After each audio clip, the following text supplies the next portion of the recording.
Thank you for having me. It's a real honor to be invited to take part in Congreso Futuro. And I'm really also honored to be the only Antarctic speaker you have taking part in today's activities. And so it's a lot of pressure on me to make sure that I represent this very important part of the world properly. So Antarctica is considered by many to be the bottom of the world, sitting at the end, and people often forget it exists. But if you look at the world's oceans, it's actually the middle of the world. It's where all of the main oceans connect, and it's an incredibly important place. And what happens in Antarctica affects the rest of the world, from weather to climate to food production to everything. And what happens in the rest of the world can affect Antarctica. And what I'm going to be talking about today is some of the uncertainties that come from human activities that are changing the way Antarctica works. And as you can see in this map, Chile is the closest country to Antarctica. So it's very important that Chile cares about this very important place. So if you live in Antarctica, there are many things that humans do that can affect the place where these penguins live, for example. So it can be changes to the weather and the climate. It can be litter and plastics and things getting into Antarctica. We can be changing the temperature. We can be changing the pH of the water, which means making the sea more acidic. We visit Antarctica and we learn about it, but we also leave our footprints. We fish and take resources from Antarctica. And every time we enter Antarctica, we risk bringing invasive species or alien species from our world into a place where they don't belong. And another huge amount of uncertainty is how all of these different factors come together to affect the animals and plants that live in Antarctica. Now, this is a satellite image collection of sea ice around Antarctica from the summer of 2016-2017. And this is the year that the Antarctic sea ice shrunk to its lowest ever size. So you see that the actual continent in the winter is double the size because the sea around it freezes. But in this particular year, the ice melted in summer till it was almost completely gone. Now, this is surprising because in previous years before this, the ice was actually expanding and getting bigger. So there's a huge uncertainty on how this ice is going to behave. And also, it's really important for all the animals and plants that live there, both in the sea and on the land, to have this ice. Otherwise, the environment changes to allow other creatures to live there. Now, the ice comes in three main types. You have the ice on the land. And although Antarctica is bigger than Europe, only less than 1% of Antarctica is free of ice. The rest of it is covered, and it has no running rivers, and it is sometimes under as much as 3 kilometers of ice. And it's so heavy that the whole continent is pushed down by the weight of this ice, more than 1 kilometer. Now, this ice flows off the land and very often forms these floating ice shelves. And these are pictured here in the middle, and they can be up to 1 kilometer thick, and they hold back some of the ice on the land. And then, as I showed you before, in the sea, you have this amazing sea ice, which can be very old sea ice, several years old and several meters thick, or very new stuff that has just formed in the last few weeks. And all of it is very important because it provides a habitat for tiny plants, which feed tiny animals, which feed the whole ecosystem. So without this ice, a lot of animals would have nowhere to live, but also other animals would have no food. And thinking of animals in Antarctica, most people would see the animals in these pictures and think those are Antarctic animals. So you have penguins, seals, seabirds, and whales. Now, these are the animals we know about. They're very beautiful animals, and they're incredibly photogenic, but they're not the only animals that live in Antarctica. So there might be a desert on land with ice, but in the sea there is a lot of life. So in this next figure, I have made the circle showing the seal very small, because there are about 90 species of seals and whales and penguins and things in the sea around Antarctica.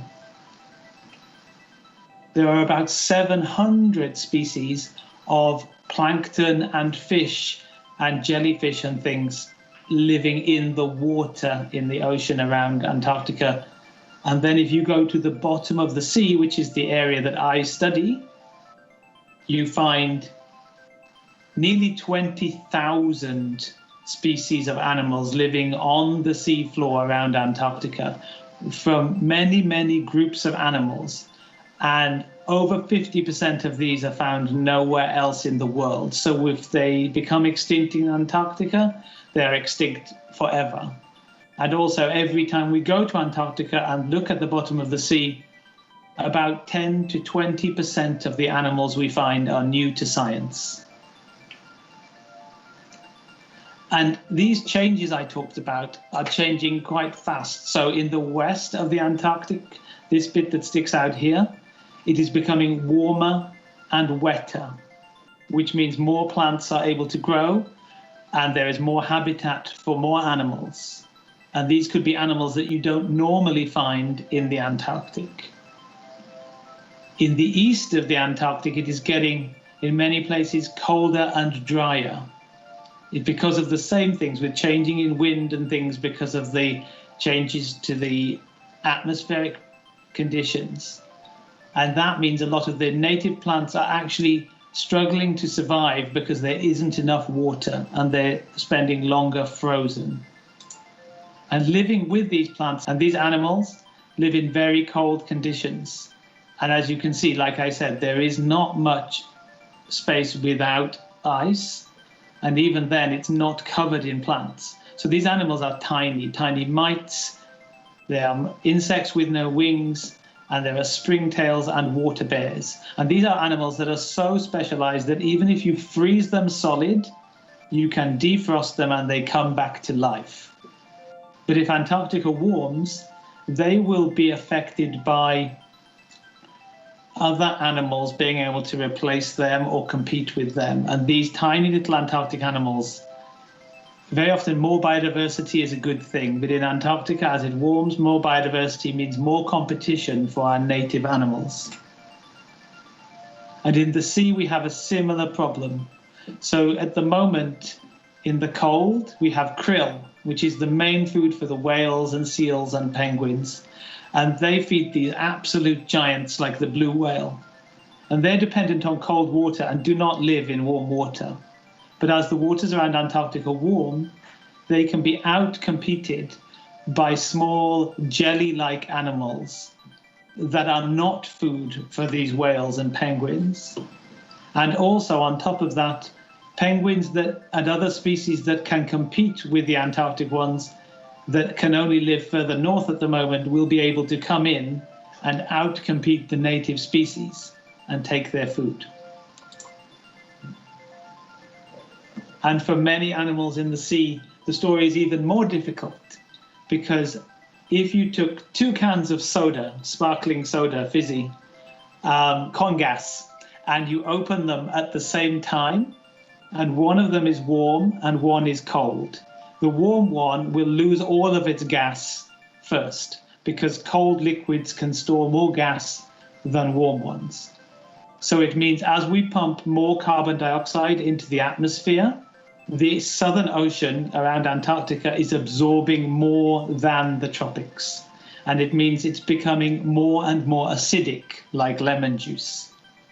And this acid makes it very difficult for organisms like these mollusks and echinoderms to build their bodies out of calcium carbonate. And so it's going to be harder for them in the future to grow. And also for those krill that I mentioned that are very important for the whales and seals and penguins, they find it more difficult to reproduce if the water is acidic. So this is another big threat, and we don't know how well these animals are going to be able to adapt to these changing pH. We are also visiting Antarctica, and in many ways this is a brilliant thing because people are learning to appreciate it and love it like never before. But tourist numbers are now far higher than they have ever been. And although we see very pretty pictures of penguins and seals and people getting very close to nature, this graph here shows from one of the busiest tourist sites in the whole of Antarctica that the penguin colonies that live there are getting smaller over time. Now, we don't know if this is because they're just less successful because of the stress of people, or whether they're moving somewhere else where there are no people. But it's very important to know that our activities, even scientific ones, can have a negative impact on wildlife. So we have to be very careful about how we do things. And we have to be also very careful about who we take with us. Antarctica on land has a very long history of people going to do things like whaling and fishing and exploring. And very often our boats or our boots or anything else are carrying passengers. Recently, Chilean scientists discovered mussels, which are a type of bivalve mollusk, which you normally find in Chile, but they are now living on the Antarctic Peninsula and they were never found there before. People are also worried about the warming and allowing predators like these crabs, which don't currently live in shallow water in Antarctica, to be able to move into those areas and eat the native animals.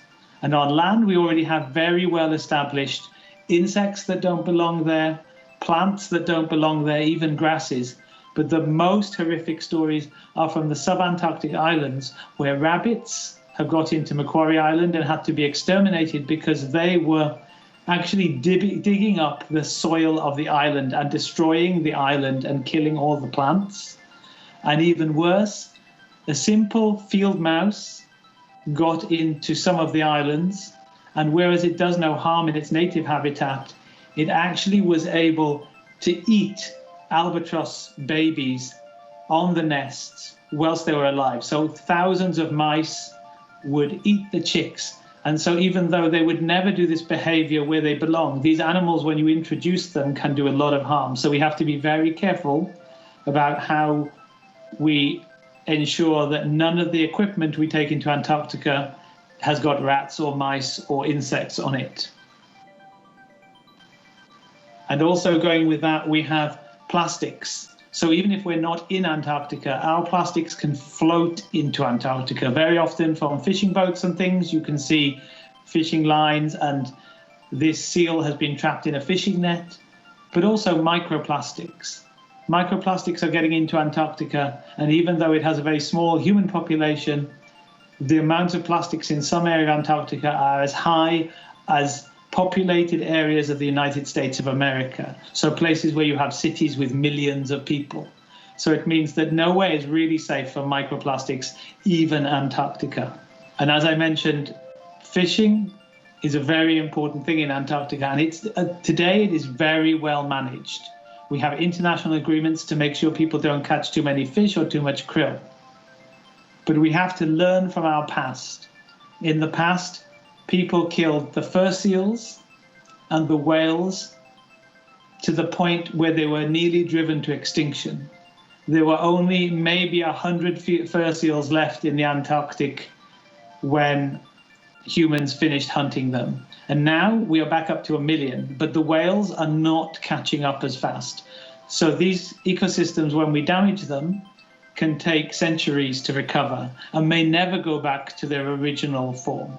So it's a really important message that Antarctica is a very special place, and things might take many years to recover from our activities. So it's better to be aware now than to make mistakes that take centuries to fix. And with that, I just want to say thank you for listening. And although a lot of my messages were negative, the more people that know about Antarctica and the more people who are thinking about Antarctica when it comes to making policies and for governments and things, means that we will have a much safer future for Antarctica. And it is a continent that, thanks to the Antarctic Treaty, is dedicated to peace and science, which is like nowhere else on Earth, and it belongs to everybody in the world. So it's all of our responsibility to take care of this amazing place. And with that, I'll say thank you very much.